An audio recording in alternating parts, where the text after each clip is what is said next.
Кедейлік кетіреді сыныңызды, бар болса мал жабады мініңізді. Бұл күнде тіл сөйлемей мал сөйлеген, көре бер үйтіп-бүйтіп күніңізді. Жүрекке дүние кірсе, кең әлемді тар қылар. Жүрекке иман кірсе, тар әлемді кең қылар. Жүрегің қатып қалса, кедейдің алдына барып, жейтін тамағыңмен бөліс. Шырылдаған ішегін жұбат. Ол болмаса, жетімнің алдына барып, әдемі сыйлықтар беріп, өксіген жасын тоқтат. Кедейдің аштығымен жетімнің өксіген жасын тоқтатсаң, жүрегің жұмсарады.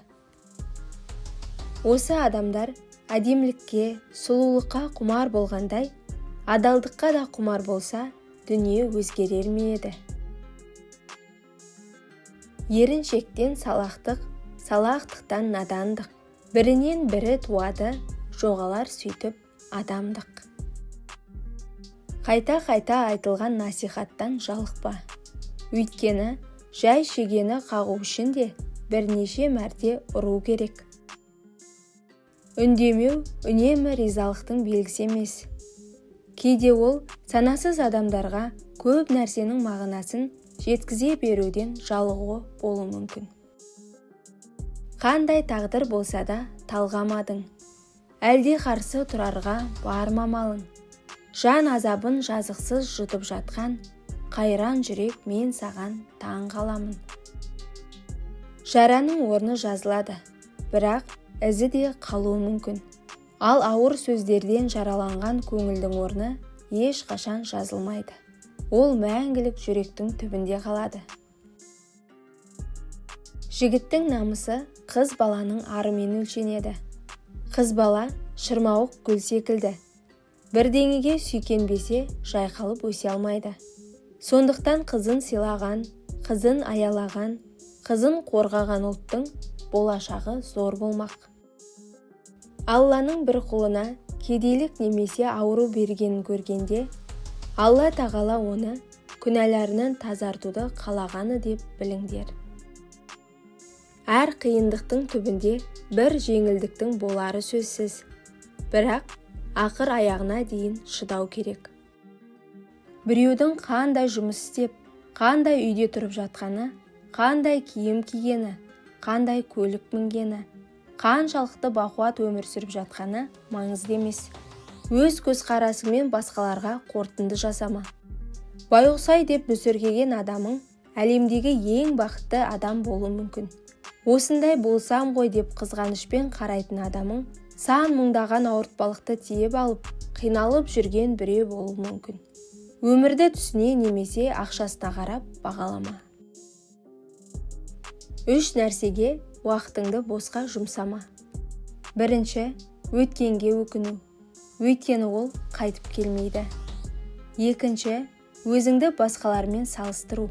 Өйткені бұл еш пайда келмейді. Үшінші, барлығына ұнауға тырысу. Өйткені бұл мүмкін емес. Ғалым болсаң да, ата-анаңның алдында ештеңе білмейтіндей бол. Бай болсаң да, атаңның алдында кедей секілді бол. Үстем болсаң да, ата-анаңның алдында кішіпейіл бол. Бар нәрсеге назар аудар. Жақсылықтар мен нығметтерге, өміріңдегі ұсақ түйектерге шүкір ет. Алла сені көркем тосын сыйларымен ризықтандырады. Көңіл күйің түссе, күлімде. Қайғы жаныңды жегідей жесе, бөліс. Жүрегіңде сезім тұнса, тұншықтырма. Қиналсаң, көмек сұра. Өмірден баз кешсең шыда. Қанатыңды жайғанда ұш. Дұшпан аярлық көрсетсе кешір. Бақыт есік қаққанда кіргіз. Дос басқа қарайды, ағайын деп. Дұшпан аяққа қарайды, шалайын деп. Өткізбе бекер күн айды, ұмытып кетпе Құдайды. Қарызға берген уақытын сұрайды ертең сұрайды. Не демейді құрдасына құрдасы. Жаман кейде кейбір сөздің бұрмасы. Бір орманның кетуіне өртеніп, жетіп жатыр сіріңкенің бір басы. Жамандық жасасаң да, жақсылық жасасаң да жауапсыз қалмайды. Жаман мінез жанға опа бермес. Заман емес адам ренжітеді. Дәрежең өскен сайын ұстамды болғайсың. Өмірдің екі тірегі бар. Үйренуден жалықпау, үйретуден аянбау. Өмірден не қаласаң, соны аласың.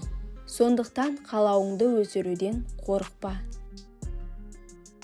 Көп сөйлеген адам көп жаңылады. Көп жаңылған адамның ұяты азаяды.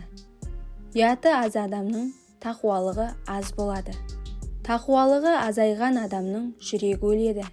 Жүрегі өлген адам тозаққа кіреді. Өмірде адам күледі де жылайды. Бірақ маған екеуі де ұнайды. Өмір бойы күліп өтсе адамдар, мүлде ұмытып кетер еді Құдайды. Тосқауыл бола алады ажалға кім? Тірлікте жөн күнәңнан тазарғаның. Азап жоқ деп сені алдап қоймасыншы, үн шығармай жатқаны мазарлардың. Адамдар көңілін көтере алатындармен жолдас, ішіндегісін айта алатындармен дос, көз жасын көрсете алатындармен бауыр болады. Ең керемет жауап үнсіздік. Ең керемет сөз дұға. Ең керемет адам жамандыққа жақсылықпен жауап бере алатын адам. Ата-ананың арманы ұлдың бағы жанғаны. Инабатты ибалы жақсы келін алғаны. Ата-ананың арманы қыздың бағы жанғаны. Өз қызындай көретін құтты жерге барғаны. Болсаңыз марапатқа жалпылайық, арталмас ешкім сізге артық айып. Нобельдің сыйлығын емес ораза ұстап, Алладан сый алуға талпынайық. Құрметті оқырман, арнаға жазылуды ұмытпаңыз. Және де пікір бөліміне өз ойыңызды жаза кетіңіз.